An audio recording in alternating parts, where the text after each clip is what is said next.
It started at the crack of dawn, a day the children would never forget. Summer holidays had just begun. The children woke up as early as their eyes would allow, as they were super eager to get dressed and run out and play with their friends.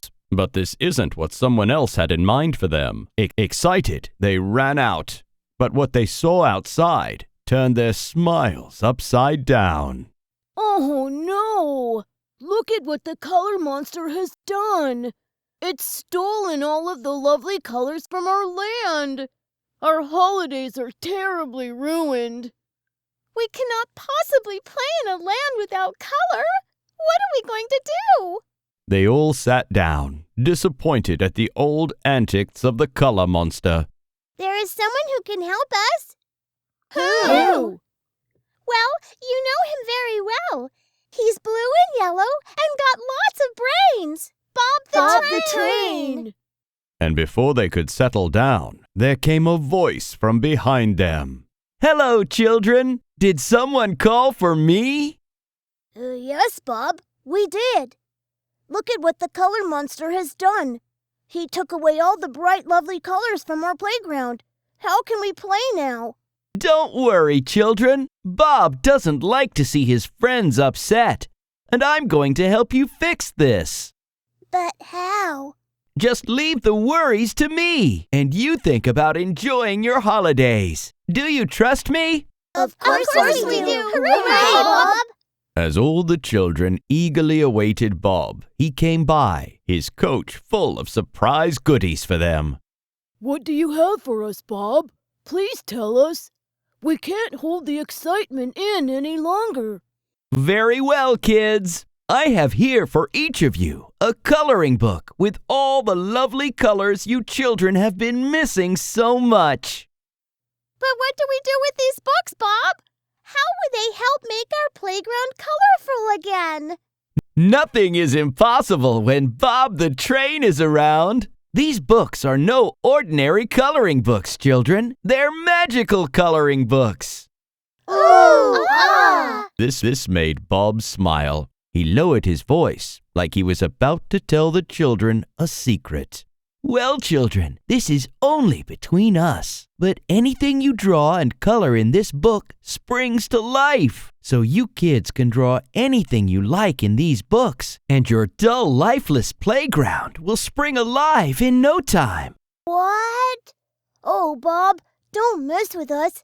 Who ever heard of a magical coloring book? This is no joke, my lovely friends. It's as true as the day and night. So we can draw anything in the book? Absolutely. Anything you want this playground to be. Awesome! Now the kids couldn't wait to get their hands on these magical coloring books. They all ran to Bob. Bob was surrounded with lovely hyper children, and this is something he enjoyed more than anything in the world. A coloring book in each of their hands and a bunch of crayons, the little kids sat down with the task of renovating their playground. The little one wasted no time in coloring the lifeless ground. With each stroke of her crayon, the ground came alive. One green stroke at a time, and in 4 seconds flat, the white ground was greener than ever. She exclaimed in joy. This really is a magical coloring book. Bob traveled through the ground to see what his lovely friends were drawing. What are you drawing, Polly? I'm drawing tall mountains that go all the way up to the sky and touch the clouds.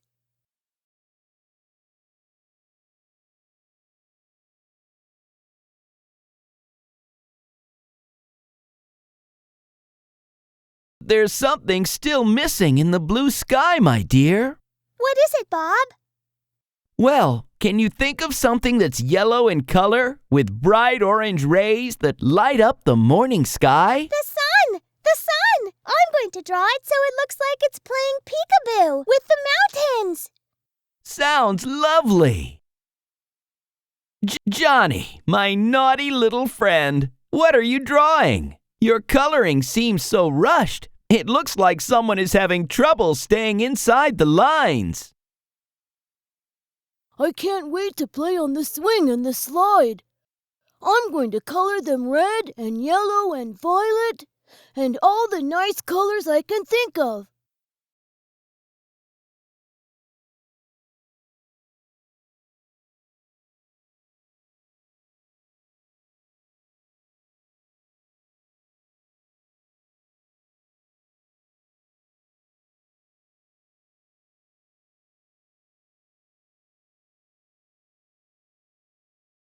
Bob was standing next to Mary and looking into her book. "What are you drawing, my little friend?"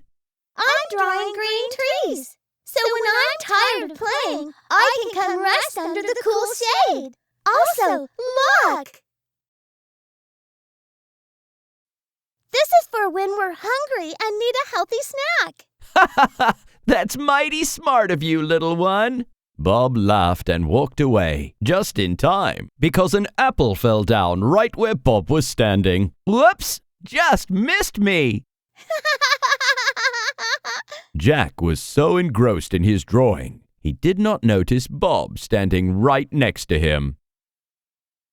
Hi, Bob. You almost scared me.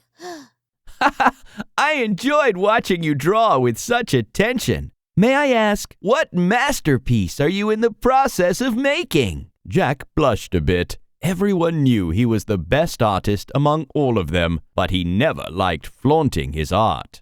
Well, Bob, I'm drawing us a little house that we can use to store all our toys, and this magical coloring book and the crayons. I wouldn't want to lose this ever. Also, I'm drawing a fence all around the park so the color monster cannot come in again.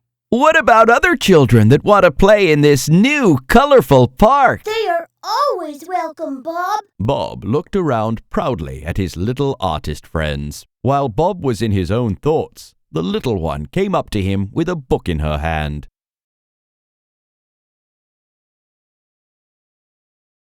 Look, Bob, I made new friends.